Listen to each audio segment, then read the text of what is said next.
وعلى آله وأصحابه أجمعين أما بعد قال الله تبارك وتعالى في كلامه المجيد والقرآن الحميد أعوذ بالله من الشيطان الرجيم بسم الله الرحمن الرحيم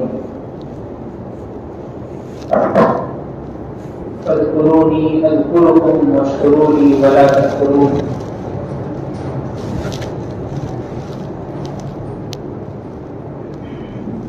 وقال في موضع آخر ولقد آتينا لقمان الحكمة أن اشكر لله ومن يشكر فإنما يشكر لنفسه ومن كفر فإن الله غني حميد صدق الله العظيم. سامعین محترم، اللہ رب العزت کا بے انتہا شکر، احسان، فضل و کرم ہے کہ اللہ نے ہمیں اشرف المخلوقات میں سے بنایا. وہ اشرف المخلوقات جس کے بارے میں خود رب الجلال نے قرآن میں ارشاد فرمایا لقد خلقنا الانسان فی احسن تقویم، تو میں نے انسان کو بہترین سانچے میں ڈال کر بنایا ہے. کئی مخلوقات دنیا میں بھیجی گئی اور بعض ایسی مخلوقات بھی ہے جس کو آج تک ہم نے کبھی نہیں دیکھا. سب کو بنانے والا پروردگار ہے، سب کا خالق اللہ ہے، سب کا مالک اللہ ہے، سب کو رزق دینے والے اللہ ہے، ساری نعمتوں کو دینے والے اللہ ہے. تو اللہ کا شکر ادا کرنا یہ ہمارا کام ہے. جیسے کسی کے دینے پر ہم دعا یا جملے کہتے ہیں، جیسا شکریہ کا جملے یا جزاک اللہ کے الفاظ، یا انگلش میں بولا گیا تو تھینکس بولا جاتا ہے.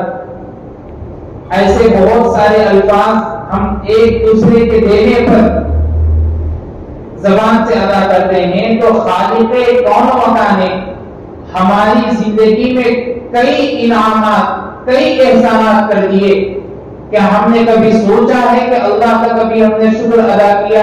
جیسے حقیقتاً کرنا ہے ویسے ایک ایک منٹ کی، ایک ایک سیکنڈ کی سانس پر اللہ کا شکر بھی ادا کیا جائے تو وہ بھی کم. اور اللہ تبارک و تعالیٰ نے قرآن مجید میں ارشاد فرمایا فاذکرونی اذکرکم واشکروا لی ولا تکفرون. فاذکرونی اذکرکم، تم مجھے یاد کرو میں تمہیں یاد کروں. واشکروا لی ولا تکفرون، تم میرا شکر ادا کرو، ناشکری مت کرو. اور اللہ تبارک و تعالیٰ نے شکر ادا کرنے والوں کی فضیلت کو بھی سمجھایا اور ارشاد فرمایا وَإِذْ تَأَذَّنَ رَبُّكُمْ لَئِن شَكَرْتُمْ لَأَزِيدَنَّكُمْ وَلَئِن كَفَرْتُمْ إِنَّ عَذَابِي لَشَدِيدٌ. اگر تم شکر ادا کرنے والے بن گئے لَأَزِيدَنَّكُمْ، میں تمہاری شکر کی وجہ سے تمہاری قیمتوں میں، تمہاری محنتوں میں، تمہاری کمائیوں میں برکت عطا کر دوں گا، بڑھا دوں گا. وَلَئِن كَفَرْتُمْ، اگر تم ناشکری پر اتر آئے ان عذابی لشدید، یہ بھی یاد رکھو میرا عذاب بہت سخت ہے. علماء اکرام بیان کرتے ہیں کہ شکر ادا کرنے کے لیے اپنے آس پاس کے رہنے والے لوگوں کو دیکھو. اگر آپ اپنے صحت پر شکر ادا کرنا چاہتے ہیں تو ہاسپٹلس میں جا کر دیکھیے کئی لوگ بیماریوں سے جوجھ رہے ہیں.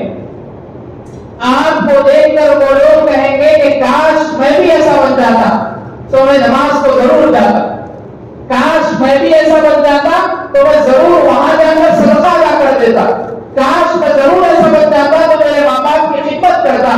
وہ لوگ اپنے واسطے صحت کے لیے کیا کیا نہیں کرتے، لیکن ہمارے پاس صحت ہونے کے باوجود کبھی ہم نے اللہ کے سامنے گڑ گڑا کر 2 رکعت شکرانے کے طور پر ادا کر کے نہیں دکھائی. اسی کو ناشکری کہتے ہیں. اللہ کے دیے ہوئے انعامات کو صحیح طریقے پر یوز نہیں کرنا اور اگر کیا بھی ہے تو شکر ادا نہ کرنا.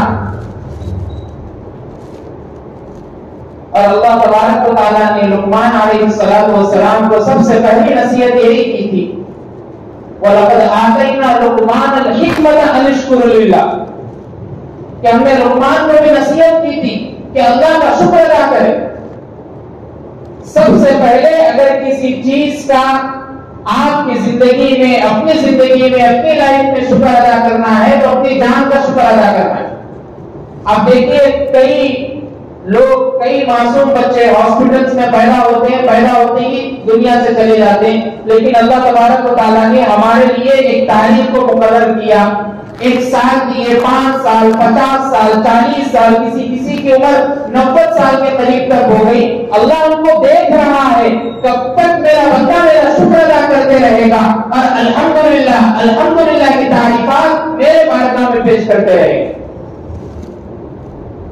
اللہ کے رسول صلی اللہ علیہ وسلم نے ارشاد فرمایا، مسند احمد کی روایت ہے، تحدث بنعمت اللہ شکرا وترکها کفر، اللہ کی نعمتوں کا، اللہ کی دی ہوئی نعمتوں کا شکر ادا کیا کرو، اور اگر ناشکری کرو گے تو کفر کرو گے، اور اگر ان نعمتوں کو چھوڑ دو گے تو ناشکرے لوگوں میں تم پائے جاؤ۔ رمضان حضرت عائشہ رضی اللہ تعالیٰ عنہ خود فرماتی ہیں، اللہ کے رسول صلی اللہ علیہ وسلم دیر رات میں نماز میں مشغول ہوتے، ایسے مشغول ہوتے کہ آپ کے پیر موم کی طرح ہو جاتے، اتنا زیادہ مشغول آپ اللہ کے رسول صلی اللہ علیہ وسلم نمازوں میں ہیں۔ حضرت عائشہ آپ سے پوچھتی ہے، اللہ کے رسول صلی اللہ علیہ وسلم اتنی زیادہ عبادت کرنے کی وجہ کیا ہے؟ اللہ کے رسول صلی اللہ علیہ وسلم فرماتے ہیں، کیا میں شکر گزار بندہ نہ بنوں؟ دیکھیے سرور کائنات فخر موجودات صلی اللہ علیہ وسلم خود فرماتے ہیں، میں اللہ کی عبادت اس لیے کر رہا ہوں تاکہ میں شکر گزار بندہ بن سکوں، اور اللہ تبارک و تعالیٰ بھی شکر کرنے والے بندوں کو بھی یاد کرتے ہیں۔ اسی لیے حضرت نوح علیہ السلام کے بارے میں قرآن مجید میں آیا، انہ کان عبدا شکورا، وہ ایک شکر گزار بندے تھے، چلتے بھی تھے تو شکر ادا کرتے، پھرتے بھی تھے تو شکر ادا کرتے، کھاتے بھی تو شکر ادا کرتے، پیتے بھی تو شکر ادا کرتے، ہر حال میں اللہ کا شکر ادا کرتے تھے۔ اس لیے اللہ نے ان کو شکورا کی طرف سے یاد کیا اور کہا کہ ہم نے نوح علیہ السلام کو شکر گزار بندہ پایا۔ اللہ کی نعمتوں کا شکر ادا کرنا اور ہمیشہ یاد کرتے رہنا، اور ایک بات ذہنوں میں بٹھا لیجیے کہ ہم اللہ کا شکر ادا کر رہے ہیں، اس میں اللہ کا کچھ نہیں ہے، ہماری پراپرٹی میں زیادتی ہونے والی ہے، ہمارے مال میں خیر و برکت ہونے والی، اللہ کا شکر ادا کرنے سے، اللہ کی تعریف بیان کرنے سے ہمارے چیزوں میں، ہماری پراپرٹی میں خیر و برکت ہو رہی ہے، تو اس سے زیادہ اور اچھی بات کیا ہو سکتی بتاؤ؟ اور اللہ کے رسول صلی اللہ علیہ وسلم کو ارشاد فرماتے، حضرت انس بن مالک رضی اللہ تعالیٰ عنہ فرماتے کہ جب بھی رسول کریم صلی اللہ علیہ وسلم کو کوئی بھی چیز دی جاتی تو آپ دعا پڑھتے، اللہم اعنی علی ذکرک و شکرک و حسن عبادتی، شکر اللہ کا اس طریقے سے یاد کرتے تھے۔ اور بخاری کتاب سب کو معلوم ہے کہ کتاب اللہ کے بعد اگر کوئی سب سے زیادہ اہم کتاب ہے تو بخاری شریف ہے، اس لیے کہ امام بخاری رحمہ اللہ نے مسند احادیث کو اس میں جمع کیا ہے، جس میں ذرا برابر بھی کمی بیشی نہیں ہوئی کہ یہ روایت جھوٹی ہو سکتی ہے، ایسا نہیں۔ بخاری کی ہر روایت اور تمام محدثین کے جتنے بھی روایتیں ہیں، احادیث ساری کی ساری صحیح ہے۔ امام بخاری کے جو بخاری ہے وہ ساری کتابوں میں معتبر کتاب ہے، اور امام بخاری رحمہ اللہ نے شکر کی حدیث بیان کرنے کے بعد ایک واقعے کو تفصیلاً بیان کیا، اور امام بخاری خود فرماتے ہیں، میرے ذہن میں، میرے نزدیک، میرے آنکھوں میں اس سے زیادہ شکر ادا کرنے پر کوئی واقعہ مجھے نہیں دکھا، اس لیے میں اپنی کتاب میں اس کو بیان کرتا ہوں۔ اور واقعہ بیان کرتے اللہ کے رسول صلی اللہ علیہ وسلم نے صحابہ سے اس واقعے کو تفصیلاً ذکر کیا۔ اور فرماتے ہیں بنی اسرائیل میں 3 لوگ رہتے تھے. ایک آدمی اس میں کوڑ کا بیمار تھا، کوڑی کا مریض تھا، اور دوسرا آدمی گنجا تھا، اور تیسرا آدمی اندھا تھا. تو 3 بھی لوگ اپنی اپنی بیماریوں کی وجہ سے الگ دوسری جگہ پر جا کر رہتے تھے. محلے کے لوگ ان کو رہنے نہیں دیتے تھے تاکہ بیماری تمہاری ہم کو نہ لگ جائے. تو اللہ تبارک و تعالیٰ نے ایک فرشتے کو ان کے پاس بھیجا، اور فرشتہ اپنی ایک سادی حالت میں اس کوڑ والے مریض کے پاس آیا اور اس سے کہا کہ تمہیں کیا چاہیے؟ تو کوڑ والے مریض نے کہا کہ اگر میری جلد صحیح ہو جائے، میری چمڑی صحیح ہو جائے تو اللہ کا شکر ہے، مجھے اور کچھ نہیں چاہیے. میری جو چمڑی ہے وہ کوڑ کی بیماری ہے، ہر ایک کو لگتے رہتی ہے، اس لیے اگر میں صحیح ہو گیا تو بہت اچھی بات ہے. تو فرشتے نے اس کے اوپر ہاتھ پھیرا اور وہ صحیح ہو گیا. اس کے بعد اس مریض سے پھر فرشتے نے پوچھا اور کیا چاہیے؟ تو اس کوڑ والے بیمار آدمی نے کہا کہ اگر اللہ مجھے اونٹنی بھی دلا دے تو ایک روزی کی ہمارے لیے بھی فریاد ہو جائے گی. تو اس فرشتے نے اللہ کی مدد سے ایک اونٹنی، حاملہ اونٹنی کو دے دیا.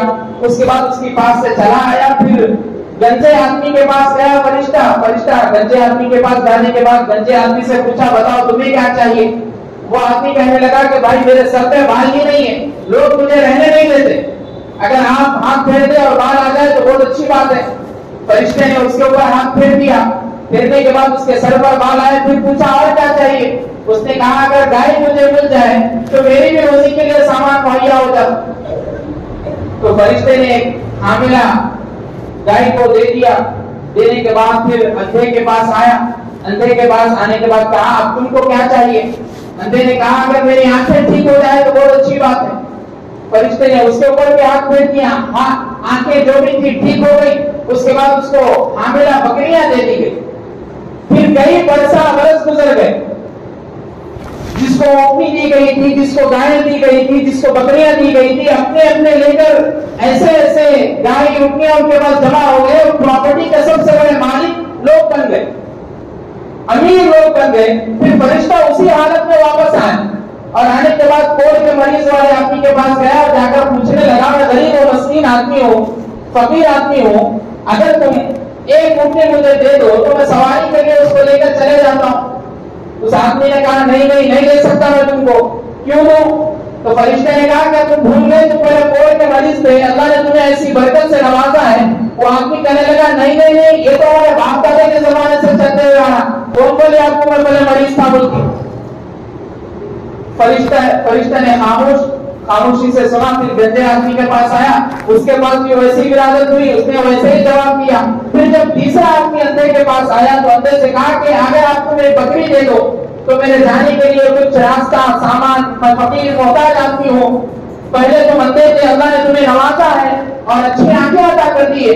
اندھے نے کہا میں اللہ کا شکر ادا کرتا ہوں کہ میں پہلے اندھا تھا، اللہ نے اپنے شکر سے، میرے شکر ادا کرنے پر اپنے فضل و کرم سے میری آنکھوں کو نواز دیا. میں اس لیے میں یہ کہتا ہوں کہ تم کو جو چاہیے تم لے کر چلے جاؤ، یہ بکریاں موجود ہے. فرشتہ کہتا ہے اللہ نے ان دونوں کو ویسے ہی عادت پر کر دیا جیسے پہلے وہ تھے، اس لیے کہ ان لوگوں نے ناشکری کی اور اندھے کو اللہ نے ایسے بڑا چڑھا کر دیا. لوگ بنی اسرائیل کو لوگ اس کو امیر ترین شخص میں سے یاد کرتے تھے. امام بخاری رحمہ اللہ فرماتے ہیں اگر شکر کرنے سے تمہاری کمائی میں، تمہاری پراپرٹی میں کچھ اضافہ نہیں ہو سکتا تو حضرت امام بخاری رحمہ اللہ خود فرماتے ہیں ایسا کبھی میں نے دیکھا ہی نہیں، کبھی میں نے پڑھا ہی نہیں. ہماری جو امام بخاری رحمۃ اللہ کے حالات میں آتا ہے کہ امام بخاری رحمہ اللہ اپنے گھر میں صرف کتابیں وغیرہ لکھ لیا کرتے تھے، اسی سے گھر چلا کرتا تھا. اور کہتے ہیں میں کبھی نماز فجر کے بعد اپنی زندگی میں کبھی نہیں سویا، ہمیشہ اللہ کا شکر ادا کرتا تھا. آپ سوچئے اللہ تبارک و تعالیٰ نے شکر ادا کرنے سے کئیوں کی زندگیوں کو بدل دیا. اور آج ہم ناشکرے ہیں، ہمارے پاس لاکھوں کے پیسے ہیں، کروڑوں کے روپیے ہیں، بلڈنگز ہیں، موجودہ حالات میں سب کچھ ہے، لیکن اس کے باوجود بھی ان کے پاس اچھا ہے ہمارے پاس اچھا نہیں ہے، ان کے پاس فلاں گاڑی ہے ہمارے پاس فلاں گاڑی نہیں ہے، ان کے پاس فلاں گھر ہے ہمارے پاس فلاں گھر نہیں ہے، وہ کالج میں پڑھ رہے ہم یہ کالج میں پڑھ رہے، ان کے ابا وہ کام کرتے ہمارے ابا یہ کام کرتے۔ اگر اللہ ہمیں بھی یہ دیتے تو کیا ہوتا تھا؟ اللہ تو بادشاہ ہے نا، سوالات آتے رہتے ایسے، اللہ تو بادشاہ ہے نا، اللہ ہمیں کیوں ایسا بنائے؟ ان کو تو امیر بنے، ہما کو کیوں ایسا بنائے؟ نہیں نہیں نہیں، اللہ کا ہر حال میں شکر ادا کرنا ہے، چاہے آپ کسی بھی طریقے کے آدمی ہو، کسی بھی حالت میں رہ رہے ہو۔ آپ دیکھو، آپ کو 2 ہاتھ ہے، 2 پیر ہے، 2 آنکھ ہے، 2 کان ہے، سننے کے لیے 2 کان اچھے ہیں، لیکن ایسے بھی لوگ ہیں جن کے ایک ہاتھ نہیں ہے، ایک پیر نہیں ہے، ایک آنکھ نہیں ہے، ایک کان نہیں ہے، سننے کے لیے کچھ نہیں ہے، دیکھنے کے لیے کچھ نہیں ہے، اگر کرانا بھی ہے تو پیسے موجود نہیں ہے، اس کے باوجود بھی ویسے لوگ اللہ کا شکر ادا کرتے ہیں۔ آپ کو ٹھہرنے کے لیے آپ کی ریڑھ کی ہڈی ابھی بھی مضبوط ہے۔ کئی لوگ نوجوانی کی حالت میں اللہ کے ناشکرے بن کر اپنی پیٹھ کی ریڑھ کی ہڈی کو گوا دیے، آج کرسی پہ بیٹھ کر نماز پڑھتے ہیں، آج کرسی پہ بیٹھ کر گھر میں کھانا کھاتے ہیں، لیکن کہیں باہر پھرنے کی ان کی حالت نہیں رہتی۔ کیوں ہو رہا بھائی ایسا؟ اس لیے ہو رہا کہ اللہ کا ہم شکر ادا نہیں کرتے۔ اللہ نے ہمیں ایسی ایسی نعمتوں سے نوازا، وقت جیسے انمول تحفے سے ہمیں نوازا، اور کہا کہ وقت ایک ایسا ہے، والعصر ان الانسان لفی خسر، قسم ہے زمانے کی، انسان خسارے میں ہے۔ اللہ فرماتے ہیں اگر وقت کو صحیح طریقے سے یوز نہیں کیا، یاد رکھو آگے بڑھ کر تم جب دنیا میں ترقی کر جاؤ گے اور اپنے پیچھے سے پشت ڈالے ہوئے نامہ اعمال کو دیکھو گے تو اپنے آپ خود رو دو گے۔ اس لیے فکر کرنا چاہیے، یہ احساس ہونا چاہیے کہ اللہ نے جو کچھ دیا ہے وہ میرے لیے بھلائی کا سامان ہے، میرے لیے بہت اچھا ہے۔ کیا معلوم اللہ آپ کو اتنا یہاں دیے، آخرت میں اس سے بہت اچھا دینے والے ہوں گے، آپ کو کیا معلوم؟ اللہ تو سارے حاکموں کا حاکم ہے، الیس اللہ باحکم الحاکمین، اللہ تو سارے حکمرانوں سے بڑے حکمران ہیں، اللہ تو سارے مالکوں کے مالک ہے، اللہ تو سارے روزی دینے والوں سے بڑے روزی دینے والے ہیں۔ اگر آپ اللہ کے روزی دینے پر شکوہ کرتے ہیں، شکایت کرتے ہیں، تو اللہ کے نزدیک آپ ناشکرے بندے بنے۔ اس لیے ہمیشہ کوشش کرنی چاہیے، اللہ کی یاد میں ہمیشہ رہنا چاہیے، اور کبھی بھی آپ کو کچھ بھی دیا جائے، بہت سارے اسکولز میں بچوں کو دیکھا جاتا ہے، یا کہیں بھی روڈز پر بھی بچوں کو دیکھا جاتا ہے، کوئی بھی اگر دیا جا رہا ہے، کچھ بھی تحفہ دیا جا رہا ہے تو بچے خاموش رہ لے، جواب دیجیے آپ جزاک اللہ خیر۔ اگر آپ اردو میں نہیں بول سکتے، تھینکس کے لفظ استعمال کیجیے، تھینک یو کے لفظ استعمال کیجیے، شکریہ ادا کیجیے۔ آپ بندوں کا شکریہ ادا کرنے سے اللہ کا قرب حاصل ہوتا ہے۔ اگر آپ بندوں کا شکر ادا کرنے پر اپنے آپ کو کمی محسوس کر رہے تو اللہ کا شکر کیسے ادا کریں؟ اللہ تو دینے والی ذات ہے، اللہ تو دینے والی ذات ہے۔ اللہ فرماتے ہیں میں مانگنے والوں سے خوش ہوتا ہوں، جو نہیں مانگتے ان سے ناراض ہوتا ہوں۔ تو ہمیشہ اپنے آپ کو اسی کوشش میں لگائیے کہ جب بھی ہم دنیا میں رہیں گے، جب تک رہیں گے، اللہ کا شکر ادا کرتے رہیں گے۔ اللہ تعالیٰ سے دعا کیجیے کہ اللہ ہم سب کو کہنے سننے سے زیادہ عمل کی توفیق عطا فرمائے، جو حضرات سنتیں نہ پڑھے ہوں سنتیں ادا کریں۔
وعلى آله وأصحابه أجمعين.